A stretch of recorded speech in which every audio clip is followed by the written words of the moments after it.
I'm delighted to participate in this conference, which celebrates the 80th anniversary of the AIIA. I think it's an organisation which has done a wonderful job over those years. It's provided a forum for debate about Australian foreign policy, strategic policy, international economic policy.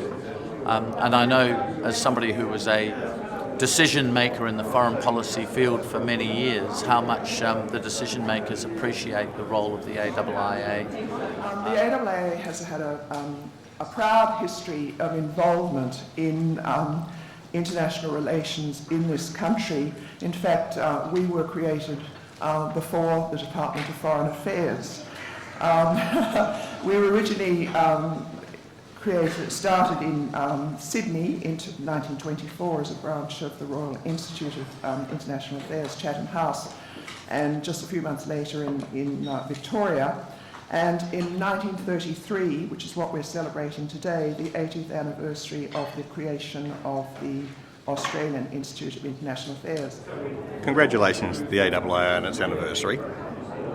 The institution and the broader network of institutions of international affairs around the world were founded at a time when governments and publics were desperate to find ways to manage power relations between states to reduce the risk of war. Now, today, in Asia, in Australia, we again face the challenge to how do you build an international system which manages the risk of conflict between states. So we have a huge national and international agenda to try and build a new basis for peace and stability in Asia. And the AIIA, I'm sure, will continue to play a really important role in that as it has in the past, and today's conference has been a great start.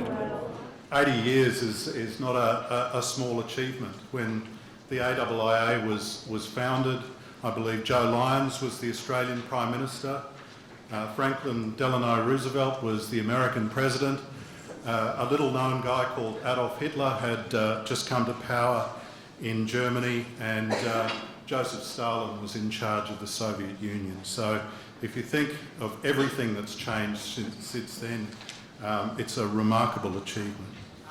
It's a great pleasure to be here at the Australian Institute of International Affairs to celebrate its 80th birthday. It's a wonderful organisation. I have a great deal of affection for the Institute, and I wish it all the very best for the future. The network in the AIIA is one of the strongest assets, I think, of joining in and being involved in the organisation.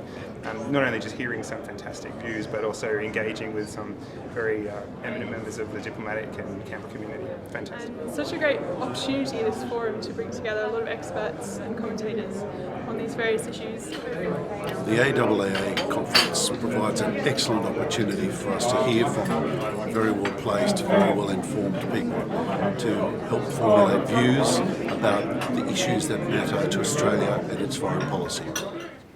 Our mission for 80 years has been promoting understanding and interest in international affairs, to try to explain why international affairs matters, to provide platforms for debate, whether that's through the 180 events we organise across the year in 7 states and territories, whether it's through our publications, including the highly internationally ranked Australian Journal of International Affairs, whether it's through the dialogues that we run with other institutes like us around the world, or whether it's through our range of outreach to young members. So the careers fairs, the schools programs, the youth publications, the internships, the bursaries, the high percentage of student members we have now all across the country.